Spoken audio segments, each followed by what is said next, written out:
ladies and gentlemen, welcome back to the Still Saved Show. It is going down where we sit down with some of the coolest and most inspiring individuals who have some of the dopest stories of change and transformation that you have ever seen. And boy, do I have a story for you today.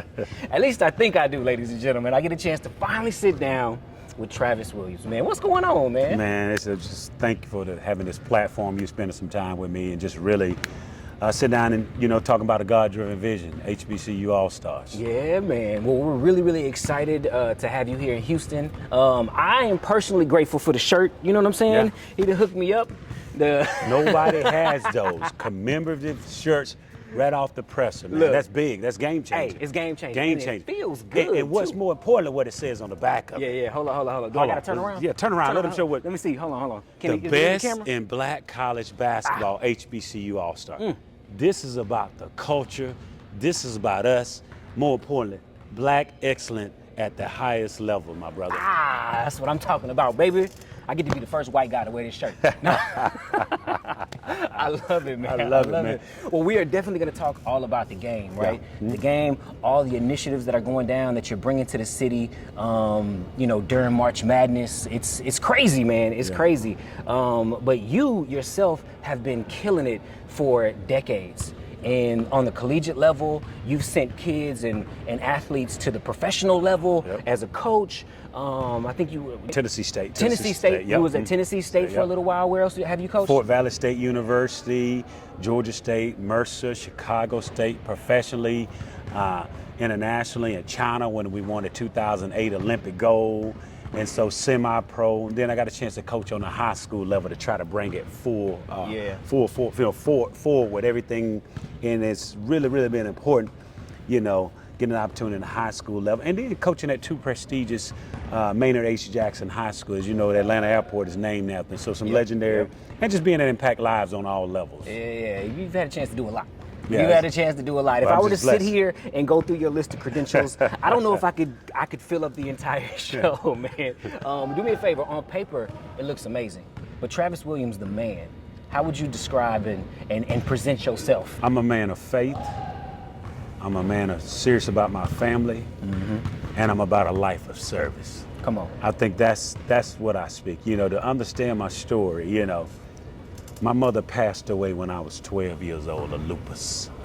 She was only 30 years old at the time. I didn't have a father figure around.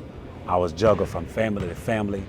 To be the first in my family to attend college and graduate college, and not only that, to get a master's degree during that time by age 23. So kind of just to break some generational curses. It took me 12 years just to get my bachelor's, man. Yeah, just to break some generational curses and letting our family know, because I wasn't exposed to college. So if you're never exposed to college growing up, you really don't know what it's about. And so I had an opportunity to use basketball and sports to kind of help drive me, to keep me off the streets, but kind of gave me that platform. And it started with my high school basketball coach, Tommy Blackshear, that believed in me. He said, "What do you want to do for when you grow up?" I said, "Man, I'm going to the military." He said, "The military?" I said, "Yeah, I was watching Boys in the Hood." You remember that? You remember that moment, Boys in the Hood? He was looking at some scholarship offers, but he got that military letters. And I'm like, I saw that. I was like, man, I'm going to the military. Listen, them recruits, man, they're intense. They know how to get you. Yeah. And he said, "You ever thought about college?" I said, "Coach, I can't go to college." I said, "I've never been exposed to college. Nobody in my family went to college." And he said, "You going to college?" So it takes individuals like that, mentors in your life. He took me down to that counselor's office, pulled up my transcript, put me on college prep track. He said, "You're going to college." But of course, then I became a pretty good basketball player. Of course, and that took itself. But more important, he believed in me. And so that's probably one reason I coached all these years, because of the influence that a coach had on my life and the things that I'm doing now. Man, what was the hardest part prior to encountering your coach, right? Because I'm sure there's been some ups and some downs along the way. Some days maybe where you probably didn't even feel like continuing, right? What was the most challenging part prior to reaching this level of success? Well, I just think more important, it's just, think about it. Here I am growing up without a mother. Father figure was never around. So it's a lot of times when some of my teammates and classmates have sporting events or games, their parents out there waiting on them. So, and this blows folks' mind. My father never seen me play any type of basketball. You think about how many years, high school, college, never see me play. Nobody in my family really see me play college basketball. And so that would kind of just really broke my heart sometimes walking out of the locker rooms and I see all my friends and classmates with their parents and stuff, man. Some days I can be driving to my house and just start breaking down because I'm like, it's emotional, you know, but to God's testament, I was able to use my mother's passing as a reason to be successful. So anything I accomplished in life, when I walked across and got my diploma from high school, I dedicated to my mom.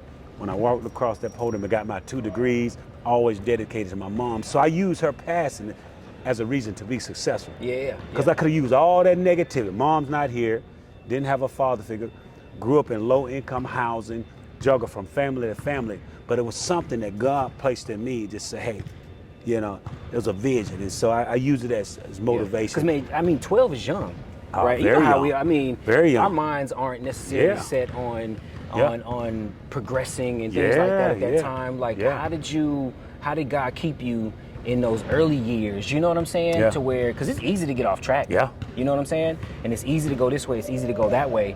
Like you said, getting passed off from family to family, not having a father figure. How did God keep you in those moments to protect you from falling off? I think, and you hitting it on the head, how did God keep, man, we were in, my aunt who ended up getting legal guardianship of us, and I had a praying grandmother. There we go. I'm telling you, man, when you have when you have a praying grandmother that prays for her grandchildren, that prays for her family and keep it covered, it started with that with my grandmother.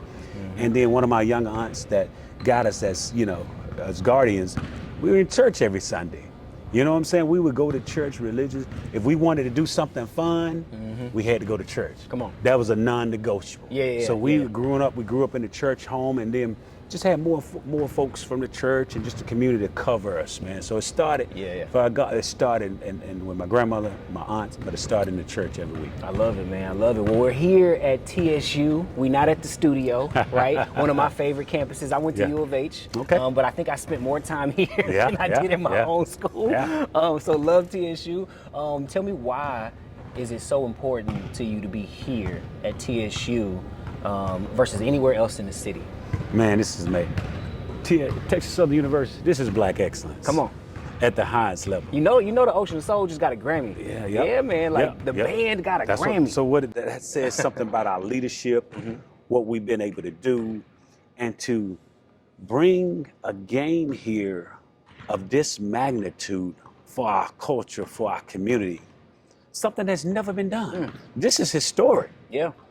So you imagine during the 40 plus years of the March Madness tournament and all that other stuff, there's never been an HBCU All-Star game on an HBCU campus. So this place is special because it's gonna be all of us inclusive, U of H, Rice, the Final Four folks that'll be in town. We're gonna make it all inclusive, that this is the place to come. Let's all come together and celebrate black excellence, black history, and black culture experience, because you're going to see all of that. That's what I'm talking at this about. game. You know what I'm saying? Everything. We got the Greeks coming out, the bands. That's what I'm saying. We're going to have both bands, Prairie View A&M and Texas Southern. Let's go. Both dance teams, both cheerleaders. We're going to have everybody. This is going to be the place to be in Houston on that Sunday. Man, tell me this.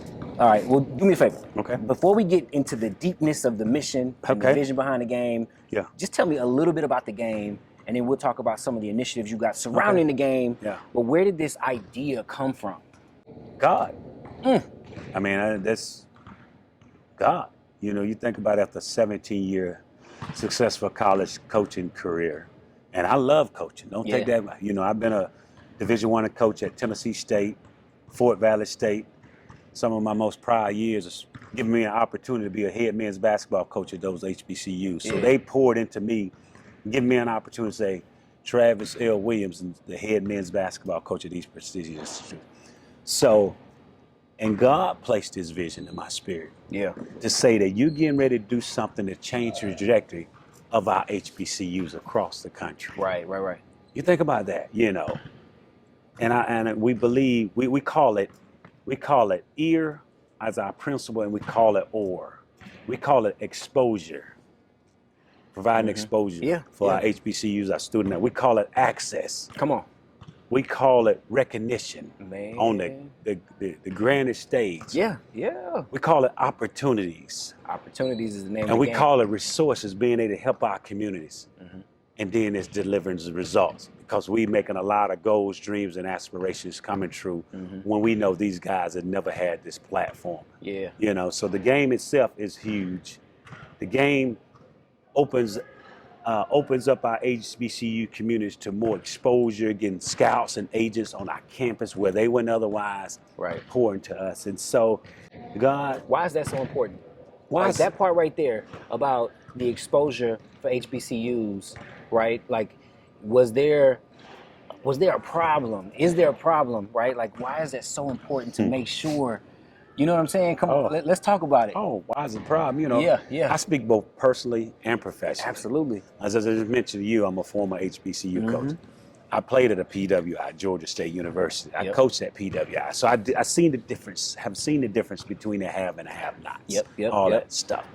And I seen what some of the schools have and what some of the schools don't have.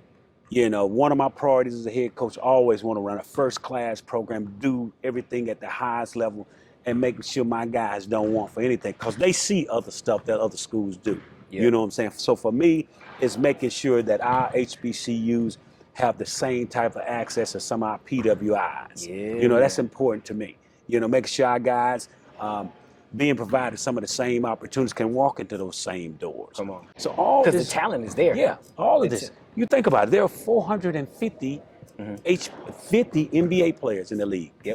There's only one HBCU player on a roster to this day. And you talk about 2023.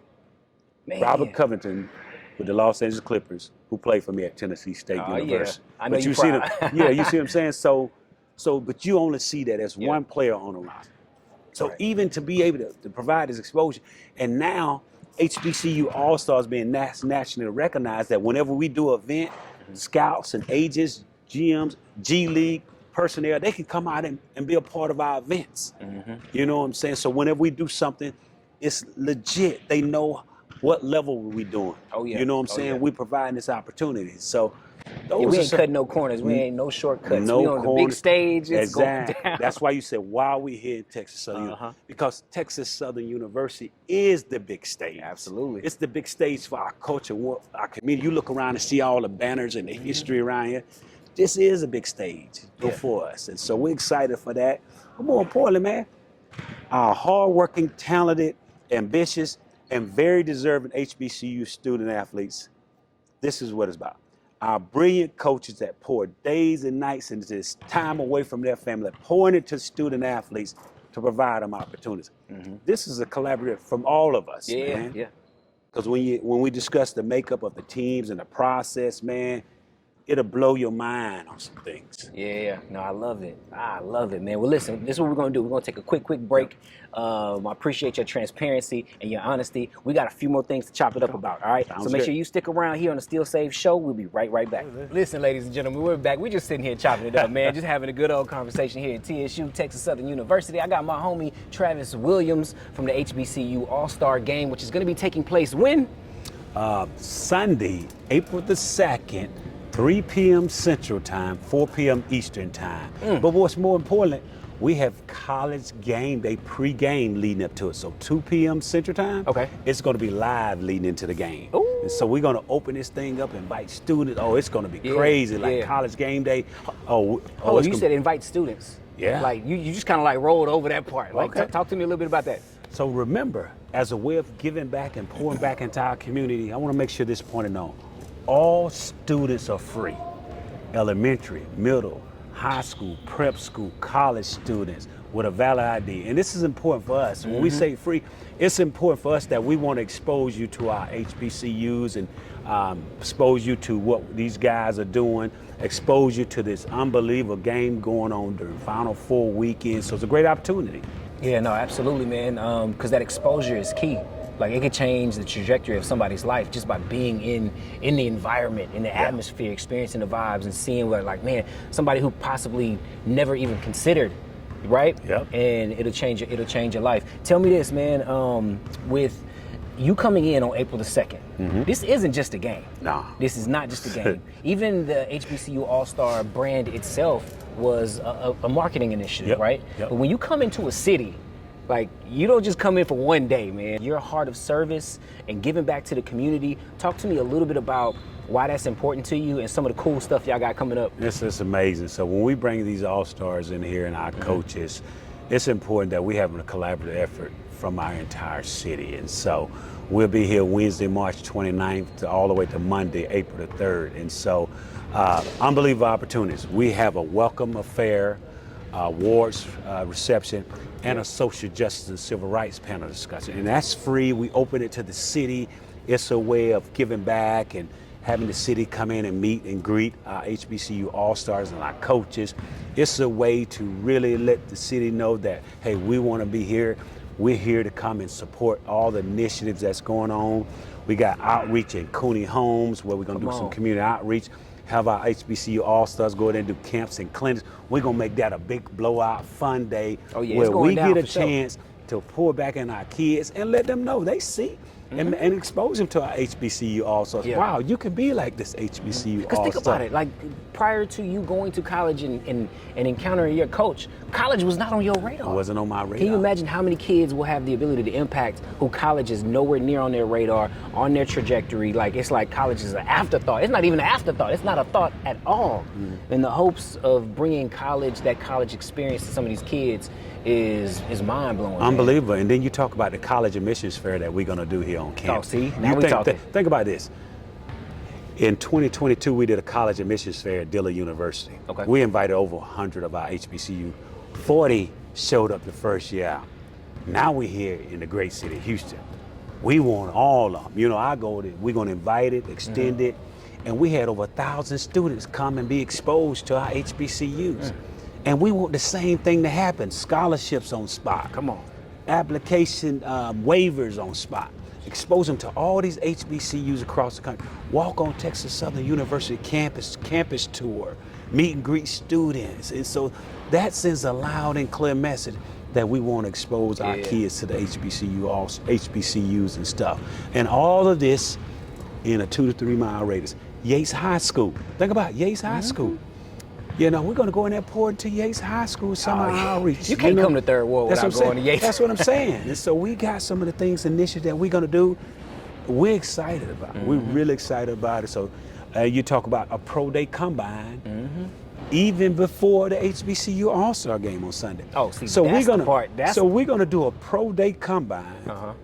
We hired the same company that does the pro day combine for the Chicago pre-draft camp for the NBA. The same company. We hired that company.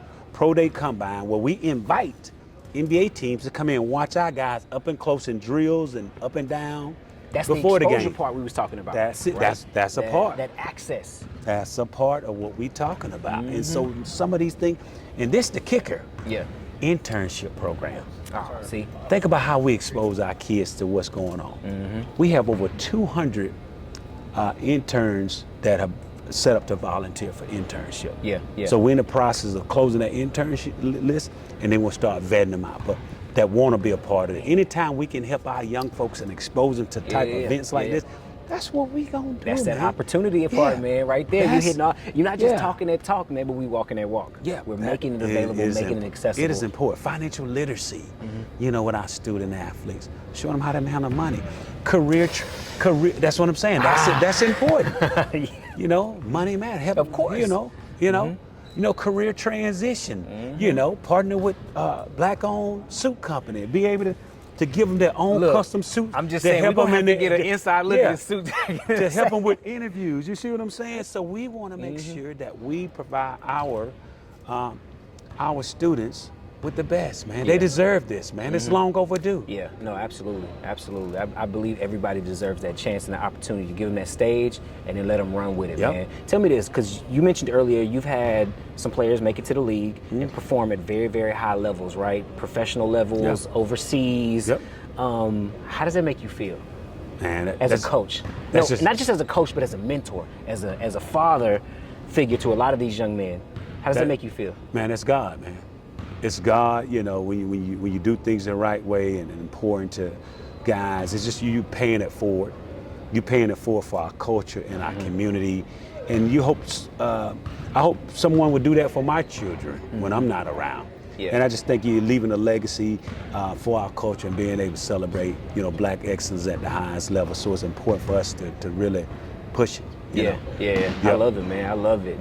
Those are the results we're talking about, Yep. right? You've been able to do it as a coach individually, and now as a company-wide organization, now you're bringing it to the masses, man, and bringing that exposure in. Tell me this, for this event, and I usually do that, I'm gonna put my marketing hat on for just a second, all right? Yeah. Usually when I sit down with clients, I wanna know how do you define success, right? Whether it's a company, you're pushing a product.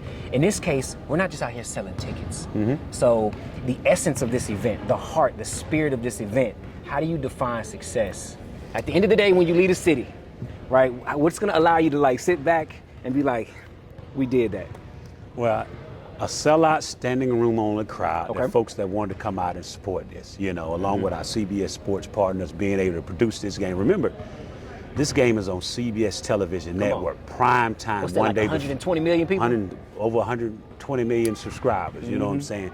To have this platform for our HBCU student athletes, you don't get this type of opportunity. And it's like I said, one day before the men's national championship game, and it's all inclusive. Yeah. So if the final folks are coming here for the Final Four, they're invited, like I mentioned, University of Houston, Rice, Prairie View A&M, folks coming around the country. It's inclusive. We want everyone here celebrating what this is about, because it's a culture, it's a collaboration, it's inclusivity. Yeah. It's about the whole country, coming together and tuning into this game. So that's what it's about.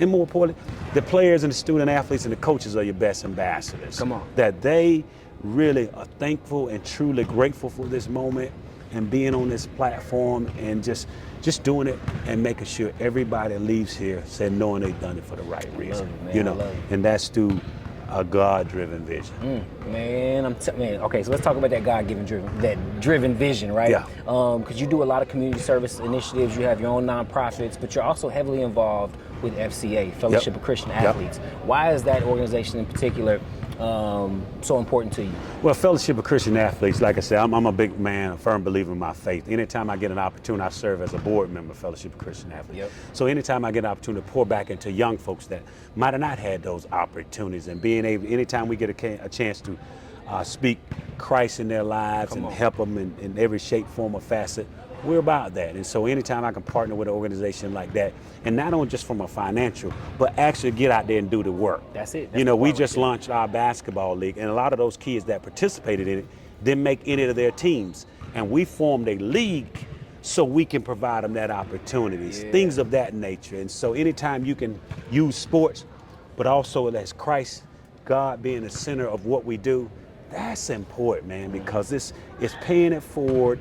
It's loving on each other and doing things for the right reason. I'll tell you what, I got one more question for you. Okay. All right, one more question for you. This the big one right here. Okay. Now, as a basketball player myself, Okay. I don't always remember a lot of the advice that I got from some of my teachers, right? Or maybe from my parents, maybe it's because I wasn't listening, but who knows? But I still remember a lot of the advice I got from my coaches, right? Yes. So hopefully you see where I'm going with Yeah. this. As a coach, as a man of God, what would you say is one of the greatest life lessons you've learned from the game? Whether it was as a player or as a coach? Both. I'm gonna go both. One thing I learned about being as a player is about discipline, structure, being organized, teamwork, all these traits, hard work that I carry into my business. You know what I'm saying?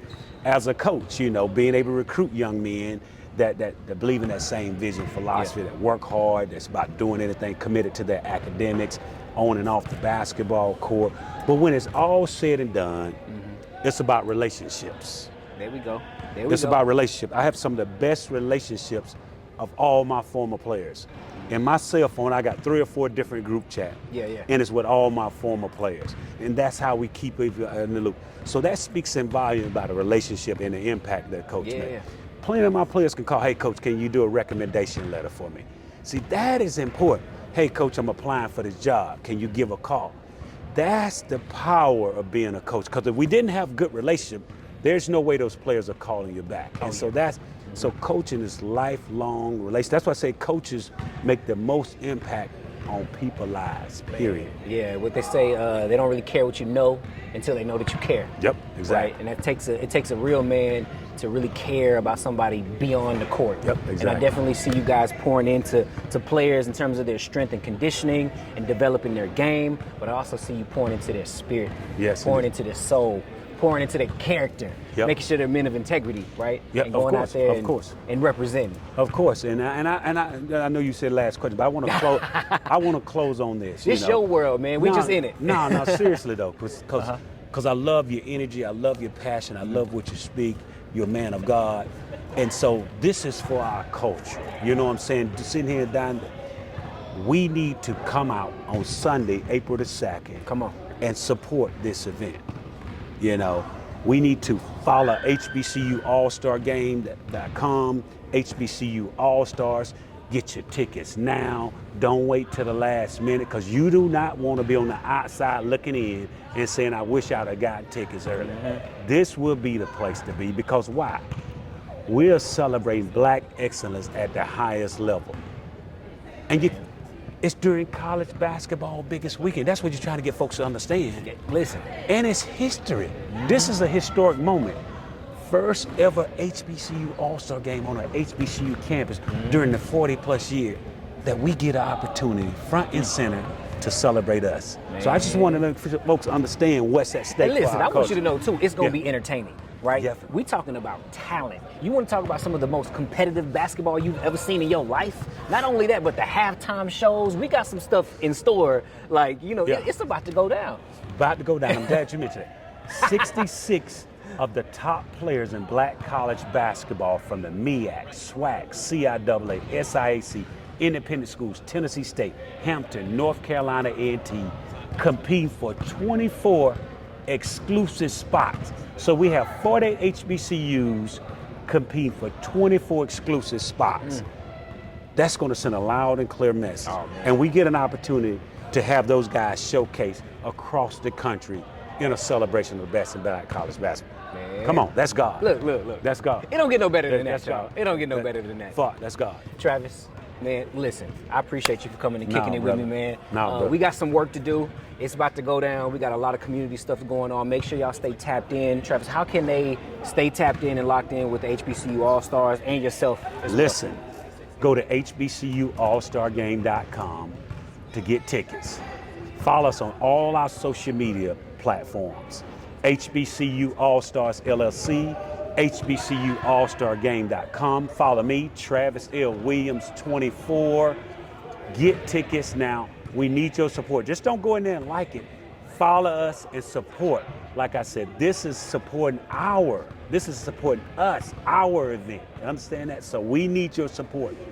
It's going down. Well, you heard it here first, ladies and gentlemen. The HBCU All-Star Game is going down right here, Houston, Texas, right here at Texas Southern University, April the 2nd. You can also tune in on CBS. Yep. Is that right? CBS Sports, CBS Television Network. This game will be broadcasted live on CBS Television Network and at Texas Southern University. Man. Beautiful arena.